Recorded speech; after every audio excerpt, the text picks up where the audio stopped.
दोस्त सिद्धार्थ का फिर से स्वागत करता हूं आपके अपने YouTube चैनल रचित ट्यूटोरियल में। तो फ्रेंड्स, तो जो हम लोगों ने कल बात की थी, हमने आपको बताया था कि क्या होते हैं यूजर्स। इस चीज के बारे में हमने डिस्कस किया था कि किस किस जगह पर डायमेंशनल फॉर्मूला का यूज किया जाता है।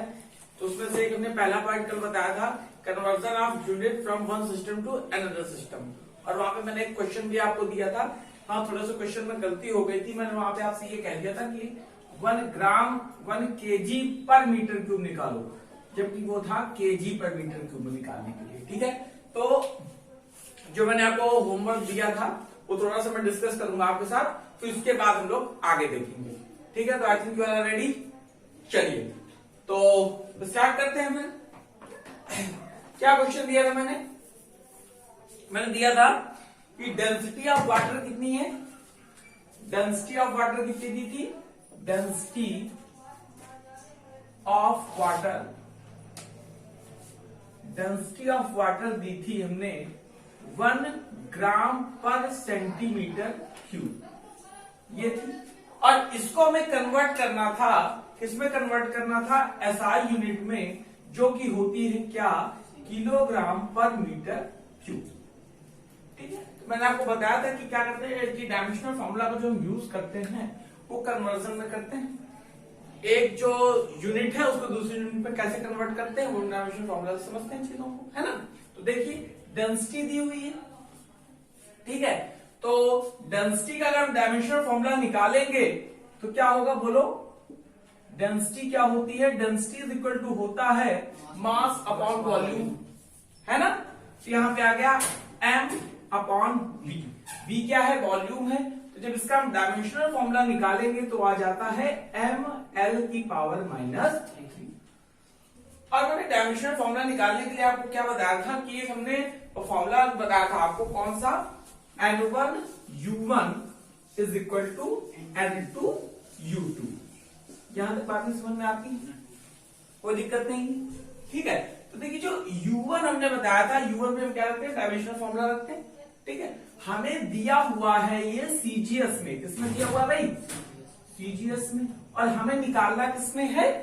एमकेएस में या एसआई में निकालना है। ठीक है, तो मैंने आपको एक चीज ये भी बताई थी कि जो चीज दी हुई होती है, क्या होती है? दी हुई होती है, उसे हम क्या रखते हैं? ऊपर रखते हैं। और जो चीज निकालनी होती है उसे हम कहां रखते हैं? नीचे रखते हैं। आती है बात? कोई दिक्कत नहीं है। और जो चीज क्या है? दी हुई है, उसे हम कहां रखेंगे? ऊपर। और जो निकालनी है वो नीचे। ठीक है, तो n1 u1 is equal to n2 u2। तो डेंसिटी का फॉर्मूला अगर हम इस सिस्टम में देखें तो क्या हो जाएगा बोलो भाई? n1 m1 l1 की पावर -3। आती बात समझ? ठीक है, और यहां पर हमने रखा क्या? n2, और u2 की जगह क्या रख दिया बोलो भाई? m2 l2 की पावर 3 m2 l2 की पावर -3। ठीक, अब हमें n1 की वैल्यू दी हुई है, कितनी है? 1 ग्राम पर सेंटीमीटर क्यूब। तो यहां पर मैंने रख दिया 1। ठीक है, और यहां पर आ जाएगा, बोलिए, इसकी पावर 1 है ना, तो आ गया 1 m1 अपॉन m2 की पावर कितनी आ गई? जोर से बोलो, 1। ठीक है, और यहां पर आ गया, देखिए ये हम लोग क्या कर रहे हैं? n2 की वैल्यू निकाल रहे हैं, तो अपॉन कर रहे हैं। ठीक है, यहाँ पे सीधे यहां रख लीजिए आप n2 इज इक्वल टू। ठीक है, n2 ने यहां रख लिया। अपॉन क्या आ गया? l1 अपॉन l2 की पावर -3। ठीक है, आती बात समझ में? हमें इसको एसआई यूनिट में चेंज करना है। और एसआई यूनिट में जो मास होता है वो किसमें होता है? केजी में होता है। और जो हमारी क्या होती है? लेंथ होती है, या जो हमारा ये कह सकते हैं, यहाँ पे तो वॉल्यूम दिया हुआ है, लेंथ ब्रेथ हाइट, जो वॉल्यूम होता है वो किसमें होता है? सेंटीमीटर क्यूब होता है सीजीएस में। और एसआई में किसमें होगा? Metre cube. तो मैं निकालना तो इसमें है ना, यानी इस चीज को कहां रखेंगे? नीचे। ठीक है, यहां पर आ गया 1, और m1 की जगह क्या रख देंगे भाई? जोर से बोलो। m1 की जगह हम रख देंगे 1 kg। केजी में निकालना है ना हमें, तो हम रख देंगे क्या? 1 ग्राम अपॉन 1 kg। 1 ग्राम अपॉन 1 kg। ठीक है, है ना। और L1 क्या होगा, L1 पे रखेंगे 1 सेंटीमीटर अपॉन L2 क्या हो जाएगा 1000 सेंटीमीटर, अरे 100 1 मीटर की पावर -3। यहां तक आती बात समझ में जी। अच्छे से। अब देखिए हम लोग जानते हैं क्या, थोड़ा सा इधर आते हैं, थोड़े यहाँ पे स्पेस कम है, ठीक है, यहाँ पे आ जाए। चलिए देखिए N2 की वैल्यू हम लोग निकाल रहे हैं, किसकी वैल्यू निकाल रहे हैं भाई, N2 की वैल्यू निकाल रहे हैं हम लोग, है ना। जब N2 की वैल्यू निकाल रहे हैं तो हम जानते हैं यहाँ पे रखा 1, और 1 केजी में कितने किलोग्राम, कितने ग्राम होते हैं, 1000 ग्राम होते हैं। तो यहाँ पे रखा 1 और यहाँ पे क्या रख दिया भाई, बोलो 1000 ग्राम, और ग्राम यहाँ पर दिया, ठीक है, ठीक। और यहाँ पर हम जानते हैं ये हो गया 1 centimetre upon 100 centimetre upon 100 centimetre की पावर कितना भाई -3। तो देखिए G से G चला गया, तो 10 की पावर 3 माइनस का, देखिए ऊपर जाएगा ना ये, तो माइनस का हो गया, तो सेंटीमीटर से सेंटीमीटर चला गया। अब देखो ये लिखा क्या है, देखना गौर से, देखना हमारी बात समझना गौर से। ये लिखा हुआ 1/100 की पावर -3, यानी कि इसकी पावर 100 की पावर -3। तो जब हम ऊपर ले जाएंगे तो +3 हो जाएगा, तो यहां पर आ जाएगा क्या 100 की पावर 3, ऊपर ले आया तो ठीक। तो ये कितना हो गया भाई, देखो हमारी बात गौर से देखना, N2 इधर देखो, अब 100 की क्यूब लिखा है तो 2 to the 4 to the 6, आती बात समझ में। तो यहां पे रखा हमने 10 to the power -3 इंटू कितना 10 की पावर 6, तो ये आ गया 10 की पावर 3, आती बात। और हम लोगों ने किस में निकालना था इसको, SI यूनिट, ये आ गई चीज, ये आ जाएगा 10 की पावर 3 किलोग्राम पर मीटर क्यूब, किस में आ गया, यानी कि हम लिख सकते हैं 1, क्या लिख सकते हैं, density of water, density of water in of water in SI unit, in SI unit SI unit कितना आ जाएगा भाई, बोलो 10 to the power 3 kilogram metre cube, 10 to the power 3 kilogram पर मीटर।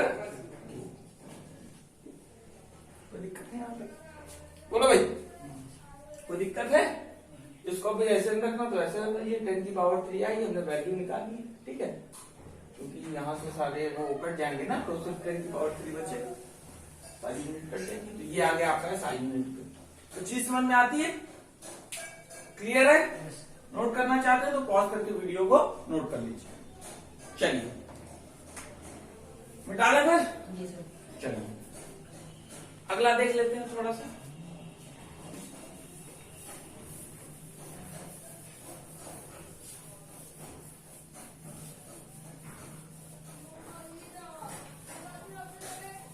हम लोग चल रहे हैं users of dimensional analysis, dimensional analysis के क्या क्या यूज, ठीक है, इस चीज पे हम लोग चल रहे हैं।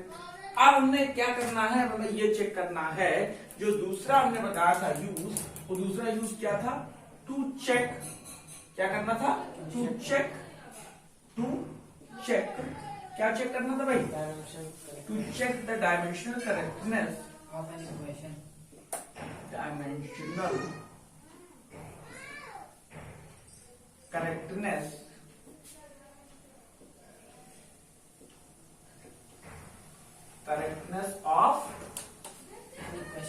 of an equation of physical equation, है ना, of physical equation, ठीक है। देखो फिजिकल इक्वेशन का हमें चेक करना है क्या, डायमेंशनल करेक्टनेस कि कैसे चीज करेक्ट है या नहीं, ठीक है। तो कैसे करेक्ट करते हैं, हम ये कह सकते हैं, कोई अगर यूनिट, ये क्या कहते हैं, कोई क्वांटिटी है फिजिक्स, ठीक है, तो वो डायमेंशनल करेक्ट तभी हो सकती है, कब करेक्ट हो सकती है, मैंने क्या बताया था, जब उसकी दोनों साइड इक्वल, जब उसकी दोनों साइड क्या हो, इक्वल हो, यानी कि जैसे हमने एक इक्वेशन ले ली ए, क्या ले ली, A is equal to B plus C, क्या ले लिया, A is equal to B plus C, ये ले लिया, या आप a equal to B minus C कुछ भी ले लीजिए, a equal to B into C कुछ भी ले लीजिए, मतलब उसमें कोई बात नहीं है, ठीक है। तो डायमेंशनल करेक्ट तभी होगा जब इसकी डायमेंशन और इसकी डायमेंशन दोनों इक्वल है, ठीक है, तभी तो इक्वल होगा।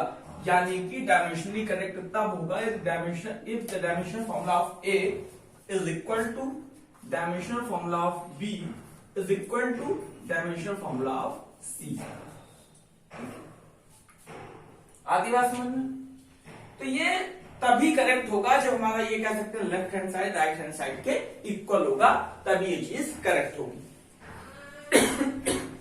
ठीक है, समझ आ गया? अच्छा, देखिए हमें क्या डायमेंशनल करेक्टनेस हम लोग देख रहे हैं। तो देखिए डायमेंशनल करेक्टनेस में क्या होगा कि हमने आपको पहले भी बताया है कि जो एक ही टाइप की क्वांटिटी होती है, यानी कि सेम काइंड की क्वांटिटी जो होती हैं उन्हीं को हम ऐड सब्सट्रैक्ट कर सकते हैं। सेम काइंड की अगर कहीं लेंथ है तो हम लेंथ में लेंथ ही ऐड करेंगे, तभी हमें क्या मिलेगी? लेंथ मिलेगी। ठीक, लेंथ में लेंथ ही ऐड करेंगे तो क्या मिलेगी? लेंथ मिलेगी। जैसे हमने यहाँ पे दे दिया कितना? 10 मीटर दे दें, यहां पे दे दिया हमने 15 मीटर। ठीक, तो यहां पर हमें कितना मिलेगा? 25 मीटर। देखो डायमेंशनल फॉर्मूला जो इसका होगा यल और इसका होगा यल, तो इसका भी तो डायमेंशनल फॉर्मूला एल ही होगा। ठीक है, लेंथ ही तो है। तो देखिए एम में हम बार बार गड़बड़ी कर देते हैं, स्टॉप लगा के, स्टॉप नहीं लगाना है, ठीक है, फुल स्टॉप। ये चीज हम नहीं नहीं है, ठीक है। इसको हम क्या कहते हैं? प्रिंसिपल ऑफ होमोजेनिटी ऑफ क्या? Dimension. Principle of homogeneity of dimension क्या कहते हैं sir? Principle of homogeneity of dimension. ठीक है। दूसरी चीज ये है कि जो डिफरेंट काइंड की क्वांटिटीज हैं तो डायमेंशनल फॉर्मूला में उन्हें हम ऐड और सब्ट्रैक्ट नहीं कर सकते। जैसे अगर मैं आपसे कह दूं कि भाई देखो यहां पर 10 मीटर लेंथ दी हुई है और इसमें आप एक काम कीजिए कि जो 5 kg है इसको ऐड कर दीजिए, तो ये चीज अनडिफाइंड है क्योंकि सेम काइंड की क्वांटिटी है ही नहीं है दोनों। ये भी अलग टाइप की क्वांटिटी है और ये भी अलग टाइप की क्वांटिटी। ठीक है, तो देखिए ना कभी भी लेंथ मास पे कोई इफेक्ट डालेगी और ना कभी मास लेंथ पे कोई इफेक्ट डालेगा ऐड करने में, तो दोनों अलग अलग चीजें हो गई ना भाई, बोलो। तो यहां पर हम लोग क्या कह सकते हैं कि ये चीज कैसी है? अनडिफाइंड। इसको हम लोग डिफाइंड नहीं कर सकते। आती बात समझ में? और इस पूरे को जो ये रूल हुआ इसे हम क्या कहते हैं? Principle of homogeneity of physical quantity. ठीक है, ये चीज समझ में आएगी कैसे हम डायमेंशनल करेक्टनेस फिजिकल इक्वेशन की चेक करेंगे। कैसे चेक करेंगे कि सबसे पहले हमें क्या होना चाहिए कि दोनों साइडें वो इक्वल होनी चाहिए। कैसे होनी चाहिए?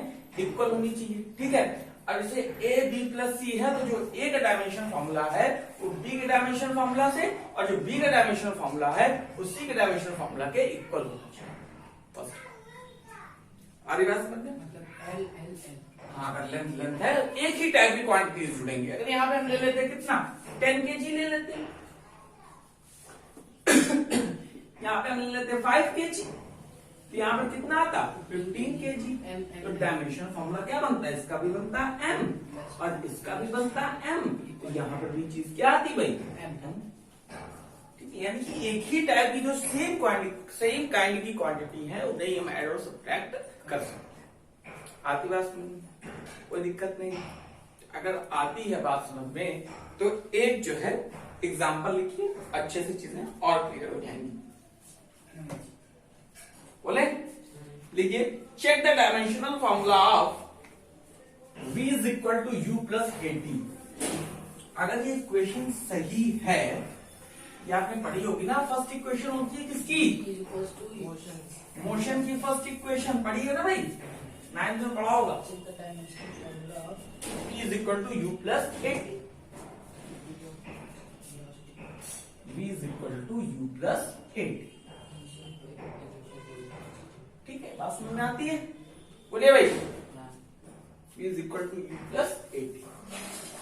इसके में ये चेक करना है कि जो इक्वेशन बनी है फिजिकल इक्वेशन, ये करेक्ट है कि नहीं करेक्ट है। क्या देखना है, ये करेक्ट है कि नहीं करेक्ट है, ये चीज हमें देखना है। तो रेडी है ना आप लोग, बताया जाए भाई। देखो देखो ये है लेफ्ट हैंड साइड, देख लो ये है राइट हैंड साइड। अभी एक देंगे उसको करना, ठीक है। तो देखो लेफ्ट हैंड साइड और ये कौन सी साइड है, राइट हैंड साइड, ठीक। तो यहां पर देखिए क्या हो जाएगा, बोलिए। हमने ले लिया लेफ्ट हैंड साइड, कौन सी साइड ले ली, लेफ्ट हैंड साइड। तो हमने लिख लिया टेकिंग LHS। भाई दोनों साइड को इक्वल होना चाहिए तब तो इक्वेशन सही है। तो देखो वेलोसिटी है, वेलोसिटी का जो SI यूनिट होती है वो क्या होती है, मीटर पर सेकंड। क्या होती है, मीटर पर सेकंड। यानी कि मीटर का हुआ L और सेकंड का हुआ T, यानी L/T is equal to LT inverse. देखिए यहां पे हमने LHS लिया, तो यहां पे नहीं है, ये जो V है क्या है, वेलोसिटी है।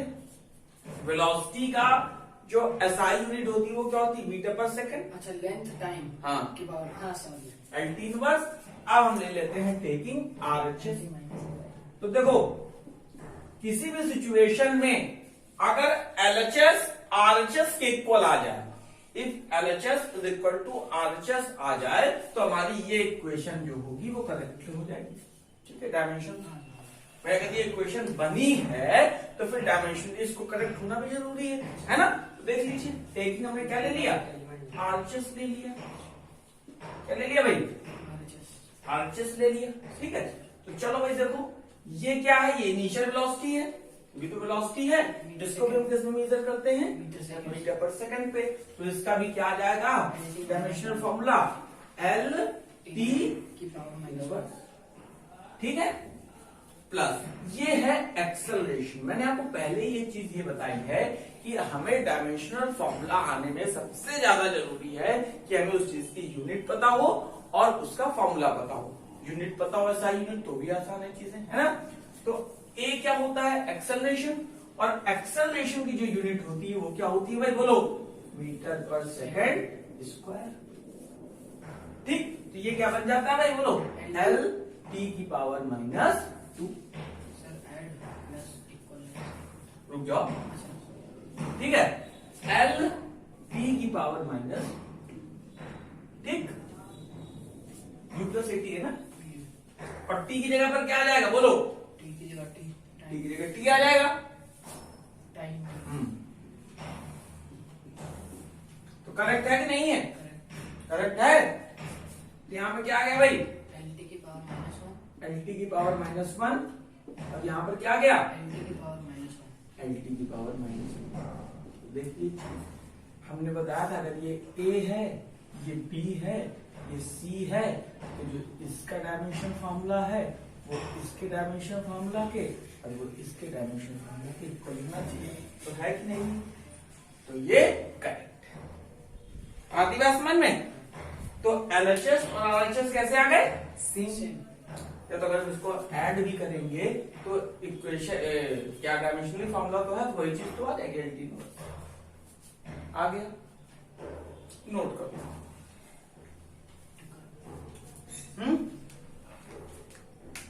आ गया कि नहीं आ गया, ये बताओ, आ गया। अच्छा अगर आ गया, अगर क्या हो गया, आ गया, तो एक क्वेश्चन करो, बोले। अच्छा इसको आप लोग करके दिखाइए, T is equal to 2π L/G। एक इक्वेशन है, इसको करके दिखाइए जहां पर T क्या है, टाइम है, L क्या है, लेंथ है, और G क्या है, जी ग्रेविटी एक्सेलरेशन, ग्रेविटेशनल एक्सेलरेशन, है ना। तो ये मिटा दें हम। ये चीज बताइए कि सच है कि नहीं सच है, हैं? हाँ जी, ग्रेविटेशनल कांस्टेंट है, वो तो कैपिटल जी, ग्रेविटेशन कांस्टेंट है वो, ये एक्सेलरेशन। देखो भाई, एक मिनट सर,